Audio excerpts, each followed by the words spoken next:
welcome back, everyone, to another episode of the Post Game Overtime podcast. We are here on February 12th, the day after Super Bowl 58. I'm Brandon. As always, I'm joined with Will. How are we feeling after that game last night? It's a solemn occasion. Yeah. This is going to be a sad episode. I'm not, no. We got to be good sports. Cheers to the Kansas City Chiefs. Woo! The quote-unquote underdogs. Yeah, bullshit, my ass. The dynasty underdogs. Yeah, that just shows you how stupid the sports books are when the dynasty team is the underdogs. Like, get real, get lost. And then also, even after the game, Mahomes talking about like all the adversity the team faced here. It's like, what? You had receivers who couldn't catch. That's the adversity you faced. Your receivers You had a sucked, top defense. Yeah. Your defense has been better than they've ever been. Yeah, maybe the adversity is his dad getting another Dewey and his wife being maybe. We're done there. Maybe. The adversity was the AI Taylor Swift leaks. Actually. Do you think that locker room's listening to the new Kanye album? Maybe. Do you think Travis said, "Hey guys, come on, don't." Maybe. Come on, guys, don't do that. Don't do that to me, my girl. They did not propose after the Super Bowl, so any of the no betters, you guys cashed fat. Our 12 leg PGO parlay did not hit. Surprise. 66% though. We got 8 out of the 12. Yeah, close only counts in horseshoes and hand grenades, but fair enough. And 2 that didn't hit, I thought were kind of locks. Yeah, but apparently not. But no, it was a good game. It was. To be fair, it was a good game. I loved the defense. I thought the first half, people always bitch and moan whenever there's good defensive play in the Super Bowl, going back to the Rams-Patriots Super Bowl, and everyone weeps. But I got something in my eye. But I love a good defensive showing. I love tons of pressure on the quarterback. When a team's able to contain Mahomes, it's entertaining. And that's not me being a Mahomes hater. That's me being a Mahomes appreciator, that he's so good that when someone's able to contain him and it's not just dropped passes, when they're locking him, Chase Young got a sack. Like, when they're coming to play like that to me, that's very entertaining football. Now, yeah. They couldn't keep that up for the second half, unfortunately, especially that fourth quarter and overtime. Yeah. I don't know. And this is, I think, where a lot of people were rooting against the Chiefs, and maybe myself included. But what I don't like is when the Niners kicked it with 1:54 left. When they didn't get that 3rd and 4th, the 2-minute warning, you went, okay, game's over, Chiefs won. Yeah. Like you just knew, and people will go, "Oh, well, that's what's so great about the Super Bowl. It comes down to the last drive," and it's like, yeah, but I would have rather seen it come down to the last Niners drive than because the last Chiefs drive feels like a foregone conclusion. Yeah, it feels like there's not gonna be, and I don't know, man. I don't know how, and I get Andy Reid's a terrific coach. I get that coaching staff is very good. I get Mahomes is very good, and this is what makes a great team a great team. This is what makes a dynasty team a dynasty team. But those halftime adjustments, but for them to lock them up the way they did in the first half, and then you watch them just march down the field with 2 minutes to go. It's so typical. I get. But I think to anyone who thinks it's scripted, I feel like that reinforces that scripted idea. Yeah. Because there wasn't even a glimpse of that lockdown potential, in my opinion. The one they had was Scantling had that, and I think it was even in overtime when he had that run backwards. Oh yeah. But next play they erase it all. So congrats to the Chiefs, congrats to the Super Bowl MVP, Patrick Mahomes. I think Purdy did good. People want to slam him. I think, yeah, sure, he could have done better, but it's also, I don't know, and I think the loss on him. Like people and I think the Patriots dealt with this too. When you have a offense as good as you have, it overshadows the defense. And I think this year the Chiefs defense kind of got their flowers because people were talking about how good they were, but we really saw how good they were. Chris Jones breaking up multiple plays, that 2 of them that could have been touchdowns. Yeah. Getting in Purdy's face, like, I don't know. I don't think he couldn't get it out quick enough. And, I think it's interesting. McCaffrey had a great game, a little slow. Like, the run game was, I think, shut down well And then they went away in from that it first half. in the third quarter. They kind of went away from it when Yeah, really feels like they did. And that was kind of their big weapon all year, was their run game and that explosiveness. And then they kind of went away from it. And I would be really curious to know, where would we be at now talking about it had they kept doing it throughout the third and fourth quarter and just really stuck to their game plan, and maybe it'd be a different outcome. But yeah, and I don't know. Maybe people are talking about it. Maybe I just haven't heard. I don't think enough people are talking about the Niners had 6 injuries for starters that game. yeah, Like, a lot of players, like, I forget. Now I'm blanking. I feel bad, but that one defensive player tore his ACL Greenlaw, running onto the field. Greenlaw. Like, No, that's it was ridiculous. his Achilles. His Pulled Achilles. That's right. My bad. Aaron Rodgers. Aaron Rodgers, his Achilles. Kirk Cousins, his Achilles. Yeah. Running Yeah. onto the field, and you got to think, like, if that doesn't happen, he's a huge piece to that defense, especially that secondary defense. Like, if that doesn't happen, what does that last 2-minute drive look like? Yeah, it makes you wonder, what kind of impact he could have had throughout the game. Yeah, I think the Niners D line played a phenomenal game. I think Bosa Young. Now I'm blanking. Who's their guard, defensive guard, big guy right in the middle. Slipping my mind.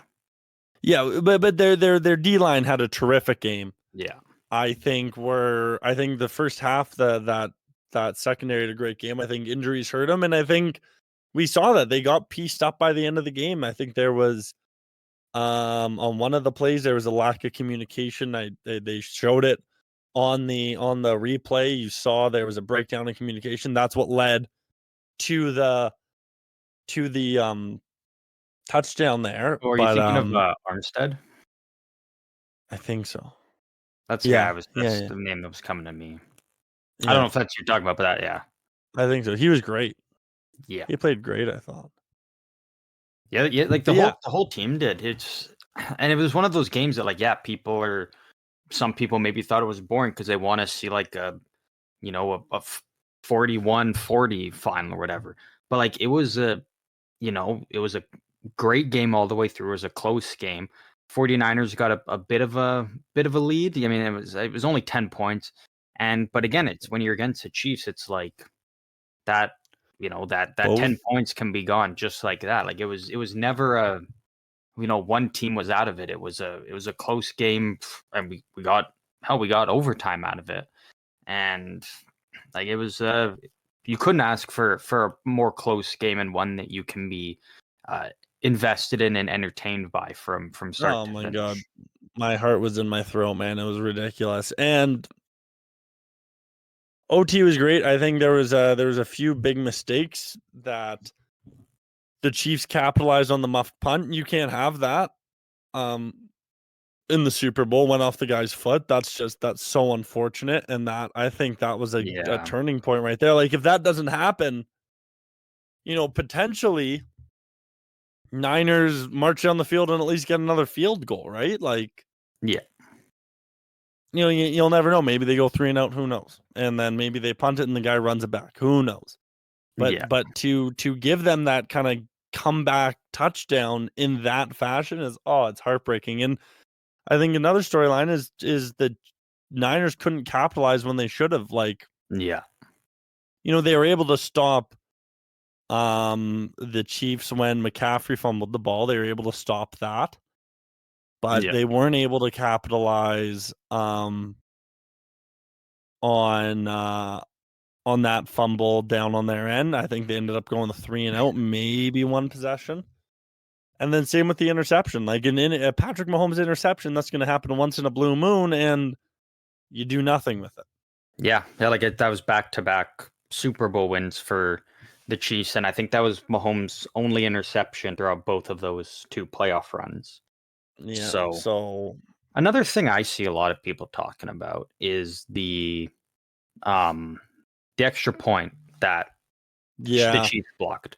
And now people are like, oh, if they made that kick, it's, they win the game by 1 point. And I'm thinking like, no, because odds are you kick that, the Chiefs coming down at the end of the game, instead of a field goal to tie it, they need a touchdown to win. And odds are the Yeah. Chiefs knowing that they have to get a touchdown with that 2 minutes, they get a touchdown, it doesn't even go to overtime. So I don't Thank you even for saying that, because include that blocked extra point, because I think yeah, if they made it, the Chiefs probably win it in regulation. I could not agree with you more. And thank you for bringing that up, because I've heard that from a few people, and I think that's so true. And another piece I heard was the Niners shouldn't have taken the ball in overtime with the new OT rules. Yeah, that one was interesting. Because someone made the point, he goes, if you're the second team to get the ball, you know what you have to do. So Yeah. if one team goes down and gets a field goal, then you have 4 downs, pretty much. Like, Yeah. you're not punting the ball.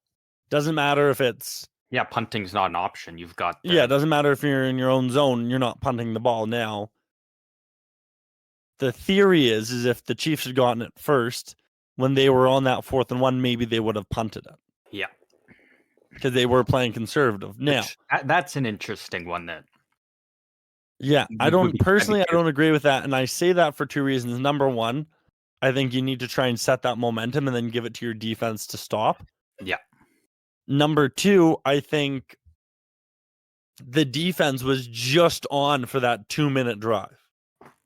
Yeah. So you wanted to They give them get a 20 seconds to rest. The best chance you have is, I think, if how nice would it have been if the Niners got a touchdown there? Yeah. And then made it, either tie or lose, right? Like they because they kicked it, the Chiefs had an ability to win, I guess, barring a 2-point conversion. Yeah. But I think I think with how the Chiefs play, they would have kicked the field goal and then just extended the overtime or the point after. Yeah. But I think if you get that touchdown, kick the field goal or point after, get it. Yes, you're put in a better situation, but I think aside from that, they did the best they could have done by going down there with a 7-minute drive. You gave that defense 7 minutes to catch their breath. Yeah.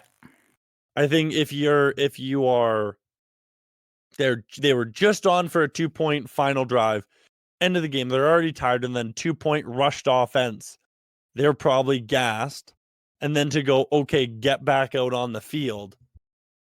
I think at that point you're almost guaranteeing the Chiefs a touchdown, and then you're playing, okay, now we have to go down and get a touchdown as well, versus we go down first. Sure, we give them the advantage of knowing punting's not an option, but we're giving our defense 7 minutes to rest. We're not giving their defense as much time. Yeah, I get they rested when the Chiefs went down at the end, but we're not giving their defense as much rest time. We're going to try and take advantage of the tired defense. Yeah, but either way, for me, it's basically like the Chiefs were getting a touchdown either way. Whether they got the ball first or second, it really came down to the 49ers had to get a touchdown.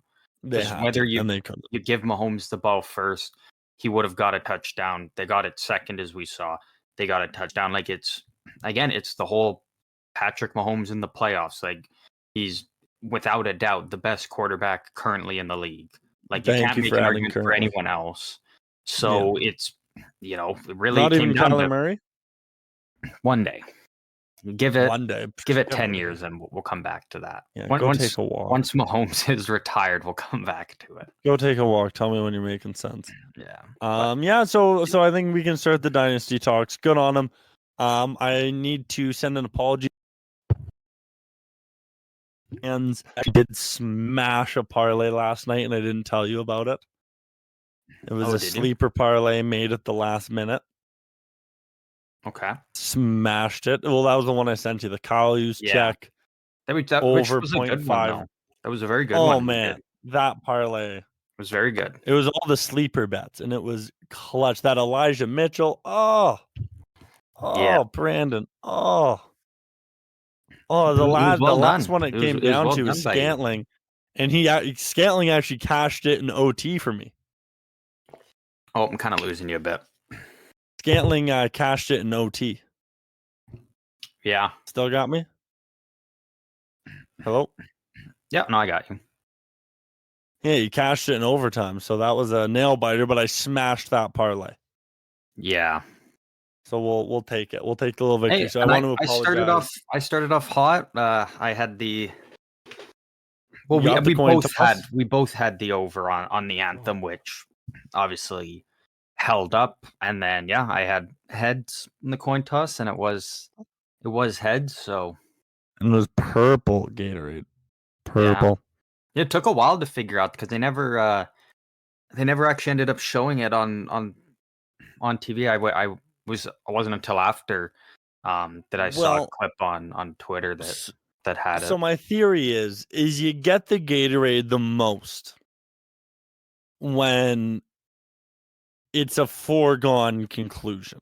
I know we Yeah. all felt it was, but like if your team's in victory formation and one more knee and you win the Super Bowl, Yeah.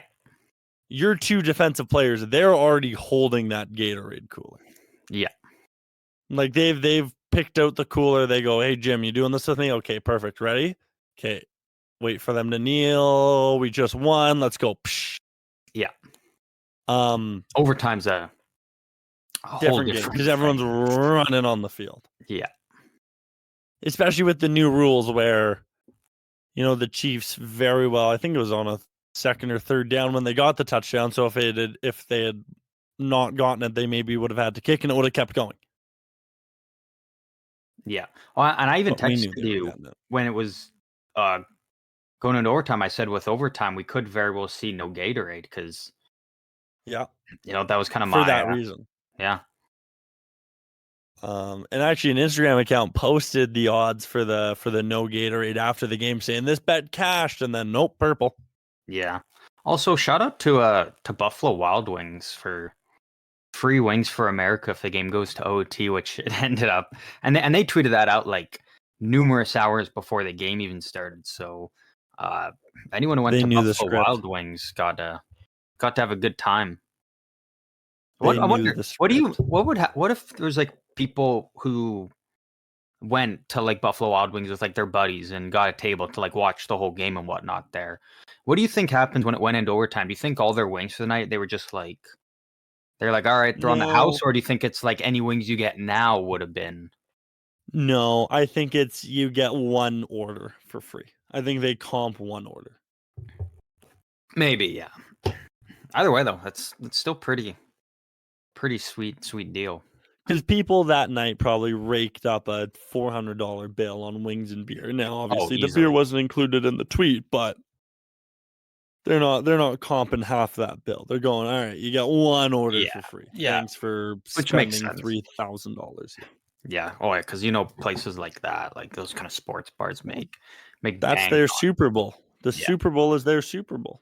Yeah. I actually, one thing I didn't like, I was listening to as I was on making my way back home yesterday before the game, I was listening just to the radio, and I don't know who the guy was, but he was talking about how how the NFL is like so much like bigger, and which it is, like it's the biggest sports league. But he's talking about how like no one cares about the end of the NHL playoffs, the MLB, NBA, like all these, and they're like everybody cares about the Super Bowl. Like everyone's talking about. It's like, hey, well, there's a big difference because first of all, the Super Bowl is like a big special day, and it's always on a Sunday. It's on the weekend, and it's the game is taking place on this day from the start of the season.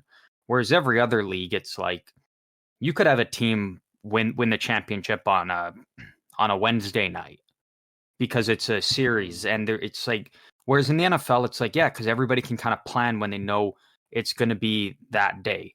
Whereas all these other ones, like in the NHL, it could be a 7-game series in the finals. It could be a 4-game sweep. It could be 5, 6. Like so I didn't like that kind of trying to hype up the Super Bowl by bashing all these other leagues when it's like the NFL is just so far different from how the playoffs and everything goes from any other major sports league. So I just wanted to throw that in because I love the Super Bowl, but I don't think it should be ever hyping up the Super Bowl at the expense of saying other people don't care about X, Y, and Z sports because the Super Bowl gets all this love. Because I mean, it should, but it's a very different situation, and that's also props to the NFL though. Like they've made it into like basically a national holiday for a lot of people. Like it's one of the biggest days of the year for sports fans. So, which as it rightfully should be. Yeah, and I think to that point exactly, it does come down to it's one game. Yeah. And I think that's also why, and it's got like a 2-week the build up World to Cup is so yeah. right. Like one game will always trump a 7-game series, unless it's game 7, and even then. Yeah.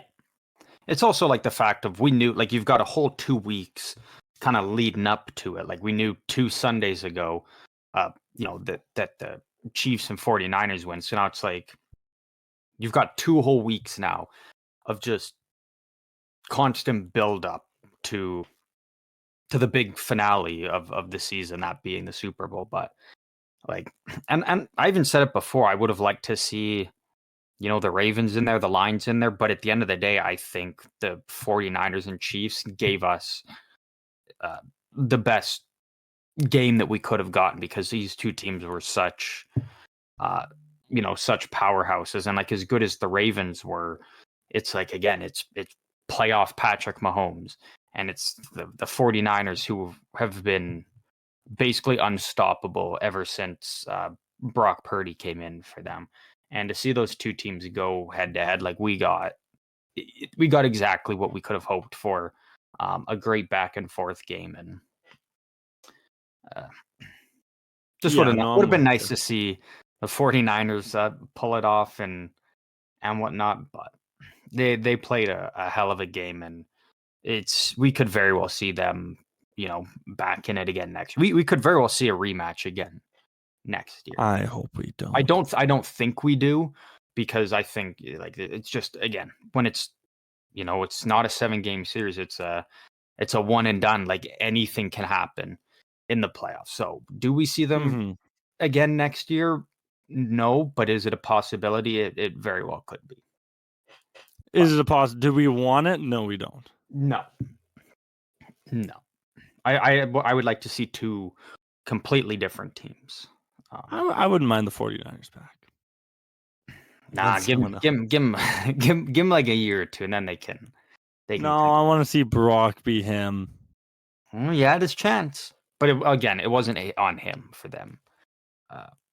You're a bad man. It wasn't his fault, and I don't like the people that are saying it's on him, because it's like, yeah, because he really did all he could. And he made some great plays given absolutely the horrendous position that he got put in sometimes. So, yep. I know. I think he showed he is. People may dispute. I think he showed he's a top quarterback.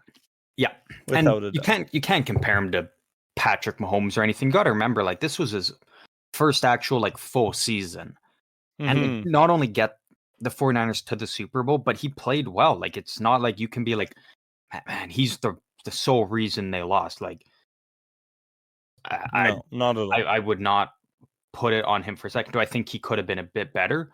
100%. But I also think that Mahomes could have been much better. He got off to a pretty slow start. And also worth noting, Mahomes had the one interception in the game. Purdy didn't.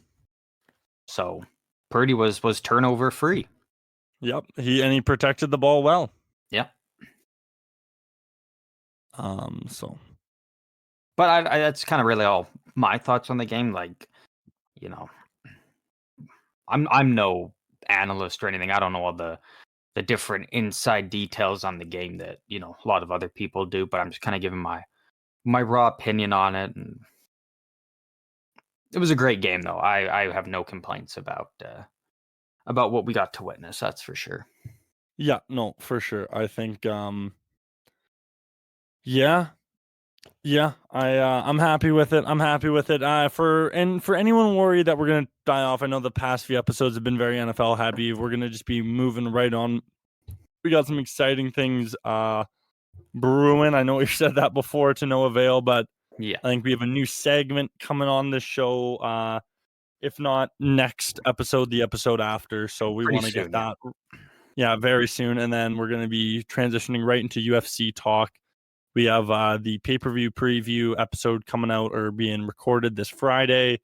So, yeah, a lot of action coming at you from us. What would you give the Super Bowl out of 10 before we move on? Well, and I was also just gonna say, like, even we've got obviously all the UFC stuff coming up. We've got the NHL trade Hockey. deadline coming up. We've got then the playoffs, and then In the draft. then the NFL draft is what potentially depending on what happens tomorrow, because tomorrow is the start of free agency in the CFL.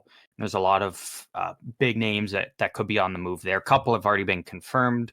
That will be made official kind of tomorrow, but we might have some CFL offseason talk that we might be able to get into. For the Super Bowl, I can't give it a 10 because a 10 would mean that the 49ers won and Christian McCaffrey got Super Bowl MVP. I would have liked to see the 49ers win also, just the fact of who would have got MVP, because I think there's a couple guys you could have went with. I don't think it was a slam dunk for anyone like it was, with the Chiefs winning, it was Mahomes. And you could have maybe made the argument if, when Kelsey got the ball there, if he could have muscled in or whatever, you could have maybe made the argument for him. But I think his first half was just too, he was like non-existent. So, but overall, I'd give it an 8. I'd give it an 8. I'd give it like a 7.8. I was debating on a 7, but I was like, you know what? 7.5. I was like, we got overtime. I was like, we got overtime, and that's what bumped it up a little bit for me. That's fair. Because overtime, like, it is great, and I like that it was the first time we got to see the new playoff rules. Because it would have sucked if it was like Kansas City won the coin toss, they march down, get a touchdown, boom, it's over, type of thing, right? It was nice to see both offenses get a chance to go out there in overtime and show what they got. And one team was better than the other, and that's the way it should be in overtime. If one offense can outshine the other, then that should be the team that wins. It shouldn't come down to just one possession can and that could potentially be it. No, I'm with you. I'm with you. 7.5. Yeah, very respectable, very good game. Great game. I can't great can't defense. Complain. Yeah, which defense wins championships, right? They damn well do. They damn well do. So I got a little bit of clown action for you. All right. I think I might know where this is heading, but I'm not 100% sure. So I'll wait and see what you got here. So I want to hear your opinion on this. Ridley Gregg. I knew this was where this was going. I knew it. Yeah. And Morgan Riley. Morgan Riley is facing a suspension. He got an in-person, which means it could be 5, 6 plus games. It's not good. Yeah. I'm Team Morgan Riley. No, I can't. No? Okay. No. And this is why I wanted a discussion. So why not? Why not? To break the situation down, first of all, for anyone who maybe isn't familiar with hockey or just not in this situation itself. So the Ottawa Senators were playing the Toronto Maple Leafs. Obviously, that's a pretty big rivalry in the NHL. The two Ontario teams. Ottawa was winning 4-3 late in the game. Toronto pulled their goalie. Ottawa forward Ridley Gregg got a breakaway on the empty net, and instead of just sliding it in like most guys do, he decided to take a slap shot and just wire it into the net. Now, is that a penalty? No. Is it illegal? No. Does it go against kind of the hockey code that, one of those unwritten rules? Yeah. You don't see guys do that. However, after he did that, Toronto defenseman Morgan Rielly went after him and delivered a cross check, kind of in the shoulder, neck, head area of Ridley Gregg, and is now facing. We won't know until tomorrow. His hearing is scheduled for Tuesday, February 13th. So tomorrow we'll actually know. And he was offered an in-person hearing, which means it could be 5, 6, potentially even more. Whereas if it was a phone hearing, it would be a maximum of 5 games. So he could be facing a pretty lengthy suspension for this. Mm-hmm. But again, it's like, people go back to that. If it's an unwritten rule of hockey, you don't do that. Well, it's also, if a guy does something to piss you off, it's you go up to him and challenge him and be like, hey, let's drop the gloves and fight, because you can fight in hockey, as opposed to going and delivering a cheap shot like that when maybe, and you can make the argument maybe Greg should be expecting something for doing that. But at the same time, when you've got a player unsuspecting and you throw a cross check like that up at the head and neck area, it's hard to make the argument that it wasn't an intent to injure the players. So fair. So here's what I'll say. I think I think you don't go. I think the head and neck is where it then becomes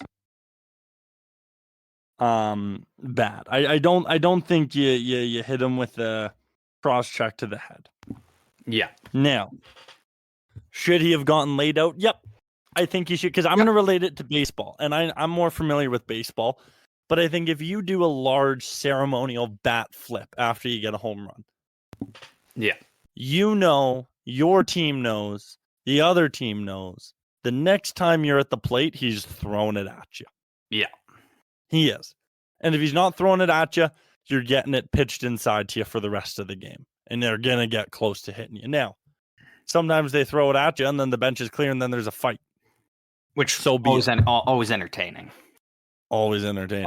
But I think when you're going to do a showboaty move like that, especially for the put it away goal. Yeah. You need to be doing that and then head on a swivel expecting a fight. You don't. Yeah. A fight, though. I'm sorry. If you're coming in and you just want to take a hard wrist shot and ding it off the back center post of the net, do it. If you want to tap it in slowly, do it. Like, you don't have to glide it in. If you want to fire it, you can fire it. But to pull up at the hashes and drop a clap bomb, are you serious, man? Like, you should hit that clap bomb, immediately drop your stick, turn around, and expect whatever's coming to you. Yeah. But to drop a clap bomb and then, like, I almost put it as intentionally making himself the victim. If you are going to not have your head on a swivel and go, I was unsuspecting, it's like, well, then you're an idiot. You're a fucking fool. If you're not suspecting that, now, no one deserves to get cross-checked in the head and neck area. I will admit to that. I will see that. And I think that's where Morgan Rielly is definitely in the wrong. I do. You don't go after a guy's head. So we pretty much have. So we're basically on the same side of it. Is what Greg did was stupid, and deserved a retaliation. Yeah, absolutely deserved a retaliation. Yeah, and if Morgan Rielly went up and grabbed him and just threw off the gloves and said, "We're going," I think that's awesome, because I do think when a guy does something like that, there needs to be a response. You can't just take that and be like. Because if the Leafs did nothing and just let him skate off, the Leafs would be getting flamed for that. Now, if Morgan Rielly said, "Hey, you know what? We're going to go toe to toe and fight now," then I think that would have been He wasn't going to fight him, and Morgan Rielly knew that. He wasn't going to fight him. But you can still at least grab the guy and throw off the gloves and just start fighting, because he either gets pummeled or he has to fight back. And then still, from what No, we've he seen skates away. earlier, He skates away. well, not if you grab him and just start throwing punches. Worst case scenario is he turtles, and then even at that moment, getting a 1-game suspension, because we saw that happen earlier this year, and with Gabranson, Nick Cousins, and Gabranson got a 1-game suspension for it. Whereas when you go in and you do that cross check, you can't make the argument for anything other than he was trying to injure the player, which is why now he's, I think in my opinion, I think I'll he's make the argument. 6. I think he gets. I don't think he was trying to injure. I think he was trying to lay him out. If you want to call that intent to injure, then I'll agree with you there. But I don't think like when I think of intent to injure, I do think of a Matt Cook. I think of a Todd Bertuzzi hit.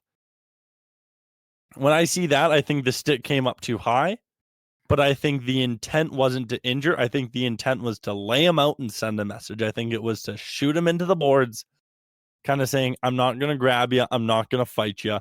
I'm going to put you on your ass. Fuck you. And what comes after that was the stick was too high, and that's no good. And I agree that's no a good. very fair that's a very fair perspective. I can't. But I'm not going to jump right to he was saying I'm going to put this kid out for 5 games, or I'm going to put this kid out for a career. Because when you're throwing around the intent to injure, there's the possibility of you're giving a guy a career injury. If you're aiming to injure a guy, you never know how someone recovers. Mm-hmm. And I don't think that was the intention. I think it was intent to send a message. I think it was intent to lay a dirty hit. I will say that all day long. Yeah, maybe that's a better way of wording it. Intent to lay a dirty hit. They throw a cheap shot, yeah. Which maybe that's a better way of. But to say he was going after him, I struggle with that. I think he wanted to send that message of don't you dare.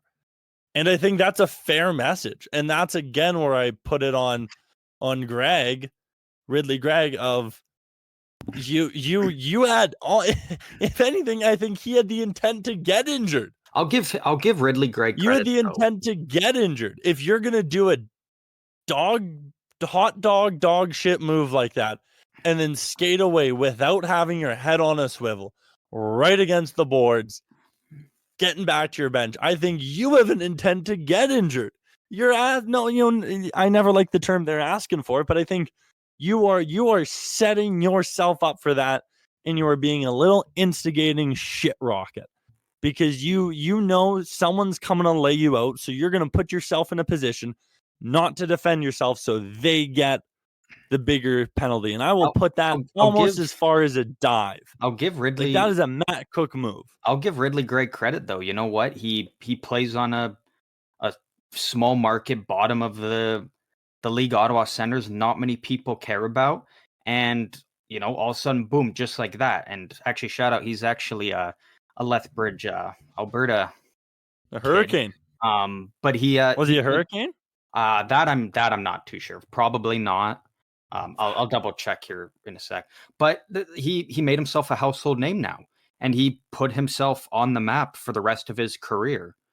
And so for the rest of the season. For the rest of the season. No, because this will be talked about constantly. No, it won't. Because it very well could set a precedent of maybe he was a Brandon Wheat Kings guy. He played his whole WHL career at the Brandon Wheat Kings. That's your name. You're Brandon. But I think he 100% may put himself on, and he's still a young player. Like, he's 21. He's putting up, great stats as a young player. Like, he's, and you know what? If this is the start of him being like I'm gonna be a Brad Marchand type guy. That's the kind of way I want to play my game. Is, on the edge. Like, I can still put up points, but I'm still kind of a bit of a shit disturber and stirring the pot. That's a guy that you like. Teams are gonna want. He's gonna be. He could be one of those guys that's like, you hate to play against him. You think he's kind of a tool, but you're like, you know what? If he was on my team, fuck, I would love to have a guy like that, because you don't get many of those players in the league anymore. I'm sorry, but that wasn't a Marchand move. That was a Tkachuk move. I would gladly have a Kachuk on my team. I'd have both. I would rather a Marchand. I would rather a Marchand because Marchand would do that and then have his head on a swivel and answer the bell. Chuck is more that little pukey, I'm gonna be a fucking skater boy hot dog and oh, you hit me, oh my god, why would you do such a thing? Hey, but you know what? Remember his whole throws beef guys with off Cassian? their game. Yeah. Because like the next time Ottawa and Toronto plays, Toronto's gonna have at least 3 players who their whole focus is just going after Greg and not even really focusing on the game. Similar to what Matthew Tkachuk did, like when they played Edmonton and whatnot. Like guys like Evander Kane, guys like Cassian were so thrown off of their game because their whole focus was, oh, I gotta lay Tkachuk out when I can and teach him a lesson. And then it's like, so who really is getting the final laugh? The guy that is making the other team make mistakes and not focus on winning the game, or so fair. Can we be in agreement it was a bullshit move though? You don't do that. I mean, but that's the thing. Like, what's so? I mean, I know it's one of those unwritten rules, but like, is it really that? And if it adds, like, if it's if I think a big part of it was the fact that like it's a rivalry between these two teams, and if it was in Toronto, and he did that, okay, maybe that's one thing. But I think when you're at home and you just beat your rival team that's a great team, like Toronto's a great team, Ottawa sucks, and to do that, like I don't think it's a. I think you win with class. I think you win with class. But there's numerous teams that win without class in other ways. Like again, it is one of those unwritten rules, but. So help me win an argument after the fact. I was talking about it to someone today, and they were defending Ridley Gregg to the teeth. Yeah, I'm in the middle. I'm not one way. And they said, and I'm speaking out my ass for entertainment purposes. Mm-hmm. If I sat down and put a gun to my head, yes, I would definitely be more in the middle. You don't cross-check a guy to the head, but you also don't do what he did. Both were in the wrong. I'll put it that way. Both were in the wrong. Yeah. For the sake of good podcasting, I will say I think Ridley Gregg, I'll stick to my word again, had the intent to get injured by doing that and then not having his head on a swivel. Mm-hmm. I think you're asking for it and you're creating something there. Now, someone today was all fucking had him in their jaw, just, saying if Bedard had done the same thing, it would have been praised and it would have been a highlight. That I say abso-fucking-lutely not. I agree. Yeah. I think that's 100%. What people, if anyone defending Ridley Gregg, I'm not going to have an argument with you if you can at least, and not that I want to have an argument, but I'm saying if you can at least concede that that's a bullshit play, then we're not in the same stratosphere. We're not talking the same sport. Mm-hmm. If you can't sit down and go, yeah, you know what, he was in the wrong. Was Morgan Riley in the wrong? Yes, I do. And I'll again go back to it. Was it intent to injure? I don't think so. Was it intent to send a message? Yes. Was it intent to cheap shot? Yes. Mm-hmm. Intent to injure? Then that's the gray area. And now we're just talking semantics and intention, and no one will ever know about Morgan Riley, and he's not going to talk about it, honestly. Yeah, no. I like that point you brought up, though. If Bedard did that, like, it would be praised and be. No, it wouldn't. I think it would. No, really? Because that's what the person was saying, and I said absolutely not. It would not be praised. Oh yeah, people would think they'd be like, "Oh, what a cocky power move by the young guys, really putting his stamp on the league." And whatnot. I think way more people would be praising it if it was someone like Bedard who did it. Honestly, I think more people would be against it because they would say you've played on a bigger stage. You're a higher profile player. You know better than this, and you are better than this. You're getting more goals in the regular season. You don't need the clap bomb to pretend you have a big hog at the end of a win. I honestly, genuinely, I think you would get less praise than Ridley Gregg simply because he is better than that. Okay, but Ridley Gregg isn't. He isn't a Bedard. Think about like 5 We're years only ago. talking about him because he did this hot dog move. We'll talk about Bedard because he's a good hockey player. Well, Ridley Gregg wasn't getting that chatter there, buddy boy. Greg's a good player for people. Like he's 21 years old. He's got 19 points in 38 games on a bum ass Ottawa team. He first came into the league last year and coming off an injury. He put up 9 points in 20 games. So like he's averaging Bedard, like half. No, but think about like I think it was about 5 or so years ago when Andrei Svechnikov pulled off the Michigan against Calgary, and how many people were like people thought it was cool, but the amount of people that were like, they're like, you don't do that. Like that's just a disrespectful thing to a goalie and to pull off in a game. But then this season we've seen Zegras do it, we've seen Bedard do it, and it's highlight reel. People think it's sick that players are showing off these high skilled moves, but when Svechnikov first did it, a lot of people thought it was scummy and kind of a little bit showboaty and trashy. But I also think two things. Number one, players. That was 2 years ago or 5 years ago. Yeah, games I think it was changed. about. We want more Instagrammable moments now. And Zegras got just as much praise as Bedard. Yep. But that's what I'm saying is, but Zegras is kind of one of the NHL is trying to make him one of the faces of the league. But I think and I'll label two things. I think that's apples to oranges. Because with that, sure it's maybe a little showboaty and sure it's annoying to a goalie, but you know what? The goalie's still in the net. Yeah. The goalie's still in the net. And you need to score however you can score. The game's still goalie's in the net. Goalie's not in the net. You're not dropping a hash mark clap off. But that's what I'm saying now. If we say in like 5 years, if Bedard did that, he would not be praised. He would not be praised. And I don't think he would be praised, but I don't think as many people would be as upset about. I think more would. I think more would because there's more eyes on Bedard. Really? And I think more yes. I think more people would go, we're talking about you during the game. You don't need to do this to end up on SportsCenter. Ridley Gregg had to do this to end up on SportsCenter. See, I don't think you're giving Ridley Gregg enough credit for how good of a player he is still, though. Fair, but you said it yourself. Now he's a household name.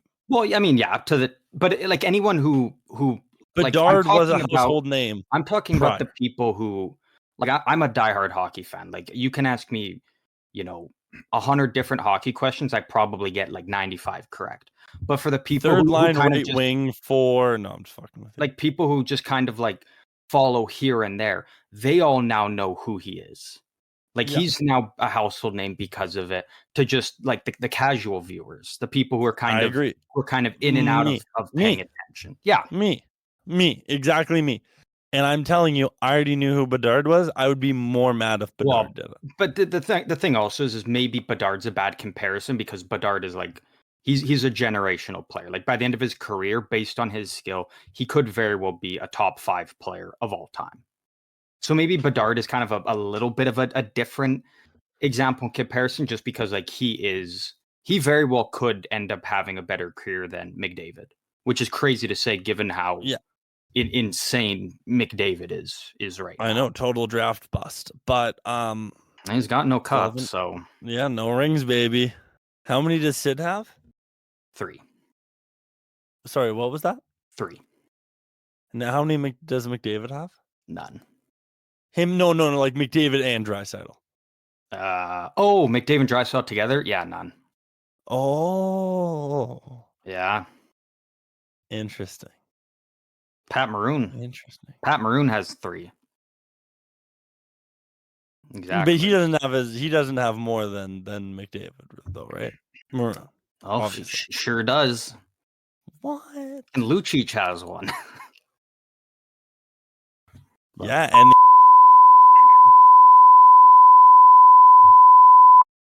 okay. That was too far. Actually, Lucic kind of got swept under the rug, that whole situation. Like, it was like Yeah. headline news for like 2 days, and then it's Hey, like we're not gonna you've get never into it, heard but did you hear about 'em. about those NHLers now on trial? Yep. Yep. Did they do it? The hammer finally dropped. Oh, I mean, the fact of like, s- um, uh, Maybe we shouldn't even and get into this. no, but what I'm gonna say, because there's a lot of people that I see that are like, my whole thing is I'm not gonna say whether they did or didn't. I'm going to kind of sit back and let the legal process handle itself. And once Yep, there's a confirmed verdict, then I feel like it's more appropriate to be like, okay, now we know. The thing that a lot of people need to do understand though is the fact that um, the that's victim who hockey, made baby. the claim was paid off by Hockey Canada. She was That's not suing good. Hockey Canada for it, and I think it was for about like 3.8 million, and then she was paid off by Hockey Canada for an undisclosed amount. This was because it took place in London, Ontario. It was the London police that actually reopened it and pursued now, taking action against these players. So, again, I'm not saying they did or didn't, but if they have enough evidence to be able to reopen the case and charge these guys, that's kind of And I that think kind of I speaks a think lot on about it right there. speaks a lot, and I think innocent or not, bad look on Hockey Canada to pay off a potential Yeah, victim. yeah. Bad luck. It's a Bad very, boys. very bad look. Bad boys. Bad boys, Hockey Canada. You go sit in the corner. You go sit in the corner right now. Go sit in the corner, Hockey Canada. Did You you go sit also in the see corner and think about the what you did. um? Did you Bad, see bad, all? naughty. Go outside. Did you see that the Flames are getting put on blast a bit for it? Well, yeah, wasn't one of the players a Flames player?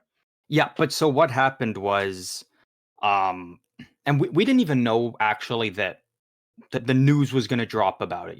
We thought even back in August we were going to get more news on it, and so the first domino to fall was the player on Calgary, Dubé. Um he as he said, he was taking a leave of absence for mental health. That's what he told the team. And so when you've got a player who he was struggling very bad this season, and now understandably why, like he had this shit in the back of his mind all season, but he told the team that he was taking a leave of absence for mental health. So the team's like, okay, man, like go do what you got to do. We've got guys here that you can talk to, and we'll help you through this process. And so they put out a statement just saying that he is taking a leave of absence for mental health. And then a couple days later, we started to see these other players from the World Junior team that year take the leave of absence. So then we were like, okay, well, this is no longer a coincidence. And then Mm-hmm. a couple days later after that, the news dropped that 5 players have been asked to surrender to London police. So then it's like, okay, now we know why they're all taking that leave of absence. But the Flames were getting put on blast by a lot of people because they said that Dubé was taking a leave of absence for mental health. All of these other teams just said, this player is taking a leave of absence indefinitely. We will not comment any further. But the Flames are getting blasted because their people are assuming that the Flames knew what he did and they were trying to use mental health as an excuse to cover up for what he did, which I Maybe think they didn't. is kind of crazy. I don't think the Flames knew, because like if any of those teams actually straight up knew, they would have immediately cut ties with those players. And at the end of the day, the Flames were doing what they felt was right by their player. Like, Here's what I will say. you can't fault the team because the player lied about why they were taking that leave of absence. This just goes to show why hockey players are weaker. Dubé did potentially, allegedly, committed this heinous crime. Yeah. And then, his mental health isn't good. Well, I think that was just his excuse to get away and not have to own up to the general manager, the owner, and be like, "Hey guys, I did this. Now I need to take a leave of absence." Like Aaron Hernandez killed a person. No, I'm not saying that. Well, And then came back the next year to play and put up monster numbers. well, these guys have played for Okay? like what now? 6 years since, or 5 years Hernandez since it. capped a dude like 4 times, all the while hiding, as we found out from the documentary, probably like 17 gay relationships. Yeah, that was a wild documentary. And he was straight out in the desert just kneecapping, popping caps in these fools. And now, and then he goes back, goes on the season, and then puts up monster numbers. Monster. The Patriots go to a Super Bowl and he kills a person. And then he's like, yeah, I'll still play. I'll still ball out. But I'm no one still big suspected baller him brand. at the time. Huh? No one suspected him. Yeah, but he knew. Yeah. Yeah, and no one knew he was gay either. Do you think if the documentary comes out about these Team Canada players, Oh, there's how 100% many of them are going to be a doc done about it at some point. if Netflix does it, how many of them are going to be gay? If we're basing it off of the Hernandez, I'm not even going to dive down that well. I think at least 2 of them. We 2 will, out of the we will 4. definitely get a documentary at I'll some say it right point. now, Netflix, if you're making a documentary, I'll be one of their boyfriends. Pay me $20,000. I'll be one of their boyfriends. I don't care. I'll be like, yeah, we were super gay. But he felt bad about it. That's why he did those horrible things. We were super gay, and he was trying to hide it. So that's why he did what he did. Because that's what they did with the Hernandez dog. They did Hernandez dirty. they did do him dirty on. It takes a lot to say they did a murderer dirty. Yeah. But no, if Netflix, if you're running a documentary, I will be one of the players' boyfriends. Pay me what, like $50,000, and I'll be like, yeah, we kissed. Come on, Brand, don't you want to get in on this bag? No, I'm good. I appreciate that. But just to go back to what I was saying though, is I don't feel like it's fair for people to, and I get there's so many people that have a lot of hate towards these players and whatnot. That is totally valid, but it should not be projected onto all these other individuals, especially the social media manager of the Flames now, who is having to deal with all this stuff for doing what they felt was right by their player in that moment. Looking back at it, was it?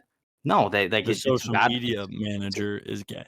It's a bad look on the Flames. Everyone's sure, gay, but it goes to the player, not the organization.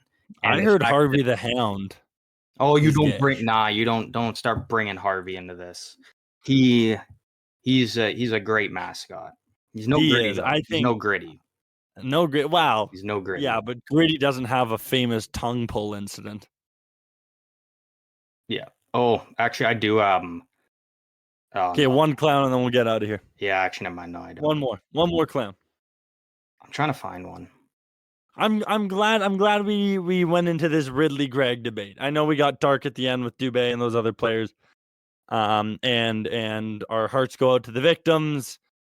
And obviously this is horrible, and we'll let the legal proceeding do what the legal proceeding does, and not. No, I don't. Actually, I don't got any. So we'll end on a high note. Ridley Gregg. Household name. Stud. Hot dog. Animal. Stud. Beast. Showboater. Top tier player. The next Bedard. Absolutely out of this world. That's what I gotta say on. Okay, Morgan Riley, generational talent. He's a very good defenseman, and generational talent. I'm very curious to see what better than Bobby suspension he gets. Well, coming from a Boston fan, you're throwing that out there. Yeah, actually, no, I can never say that. Better than Paul Coffey. Well, Oilers fans might argue with you on that one. Penguins fans might argue with you on that one. Yeah, well, if you're saying if you're giving stud to Ridley Gregg, one thing I'm very curious though. I'm giving generational talent to Morgan Riley. I'm very curious to see when these two teams play again what happens. Oh, line brawl for sure. There's going to be something, and I'm curious to see if what road Toronto takes with this. Like, do they have someone that's kind of, because I think Greg knows now. Next time they play, I'm going to have to drop the gloves, and if I don't, this shit's going to happen again. So either face the music early on in the game, or I keep my head on a swivel waiting for guys to keep hitting me over and over and running at me. But it's going to be interesting who takes it upon themselves on Toronto to drop the gloves with them. Like Here's what I think. People are saying it should be Ryan Reeves. Absolutely not. You don't take the biggest heavyweight in the league, the best fighter, and hey, go out there and pummel this 21-year-old. You need to find someone within the same weight class to go I think that's exactly what you do. Or hear me out. You can't do it that way. Hear me out. Hear me out, Brandon. Yeah, I'm hearing you out. Ridley Gregg disrespected the net. Mm-hmm. The goalie's got to fight him.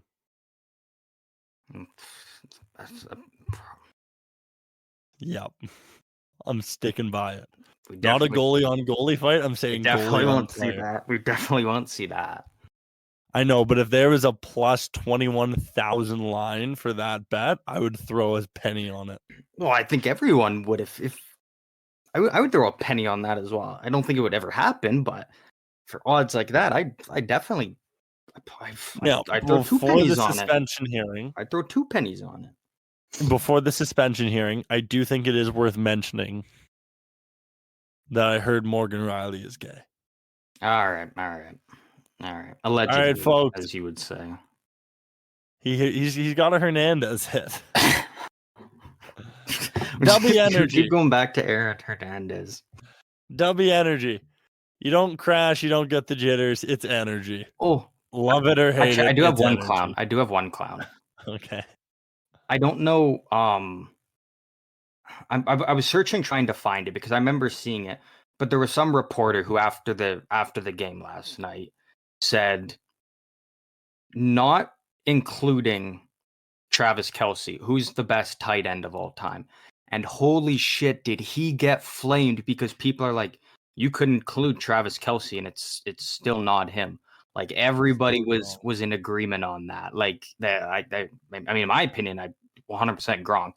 But like the amount of people are just like, dude, you could include Kelce and it's still not him. Like, why are you acting like he's the consensus number one? So I was trying to find it. I can't. It might have gotten deleted. Well, I can't find it. And I think if you looked at it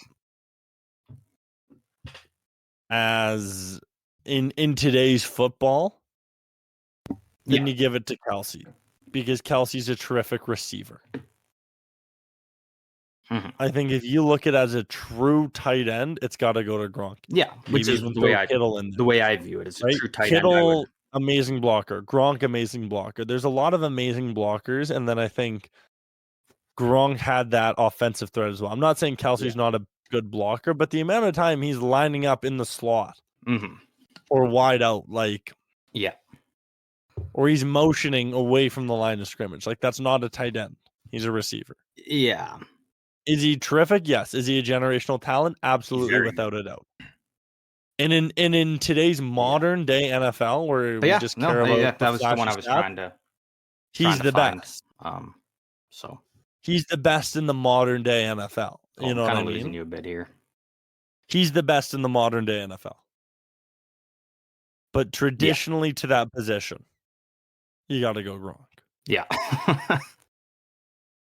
All right, sorry, I kind of ruined your little plug you were doing there, so I'll let you get back on. W Energy, no crash, no jitters. PGO, 3 letters, 10% off at checkout. We love you. Okay, now for the real stuff, go to our social medias at PGO Show on Instagram and TikTok. Hello? At Postgame Over. Oh, are we losing each other here? Can you hear me? Oh, I can hear you now. Now I got you. I've been able to hear you the whole time. Oh, so maybe it's just my end's fucked then. Fuck you, man. Well, yeah, but you're recording it, so you care about your end. I'm off of my world. Our social medias, folks. Yeah, quit looking at anyways, during the episodes. I got you off track from your plugs, so.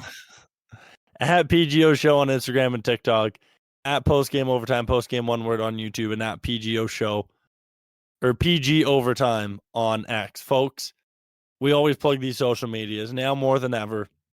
We want you to drop a follow, okay? We will be posting more clips. We will come at you with more clips. We're gonna make that effort. We said we have big things coming. Those big things are going to stem obviously from the podcast. This is our number one, but we are going to try and really push these new things that we will be announcing soon. This new segment we are working on. We are working hard on this new segment. We're doing research. Okay, this is we're gonna be putting it on the TikTok, on the YouTube Shorts, on the Instagram Reels, on the X videos. Yeah. I don't know. Whoa, X videos. But we're gonna be putting them on the social media. So we want your support there. So if you're loving the PGO content, even if you're hating it, you hop over to those social medias, drop us a follow. Send us a comment if you want to chat. We're always checking those. Send us a comment. Drop us a line. That's where we want to hear from you, and that's where we want your support. We love the downloads. Keep the downloads coming. Keep the listens coming. Folks, we love you. We appreciate you, and we wouldn't be doing this without you. We couldn't be doing this without you. But we ask you now, today, in this moment, on this podcast, if you aren't following us, head over to those social medias and drop us that follow, folks, because we love you and we want to see you there. You have a great week. We're going to be coming at you Friday with our pay-per-view preview episode and many more things to come. Pardon? Couldn't agree more. See, we were arguing a little bit this episode, but now do we agree with each other now? For what? Telling people to follow us. Oh, 100%. 100%, he says. 100%. Folks. 110%. 110%. That's more than 100. That's not even mathematically possible, and that's how much we're agreeing, folks. We're going to be coming at you Friday with the pay-per-view preview for UFC 298. Volkanovski taking on Ilia Topuria. We got a lot of great picks, a lot of great parlays, and we have a lot of great action for the rest of the year. It's only February, folks. We got 10 more months of fun, okay? We're going to be coming at you hot, and we want to hear from you. We love you. Have a great one, and we'll talk to you soon.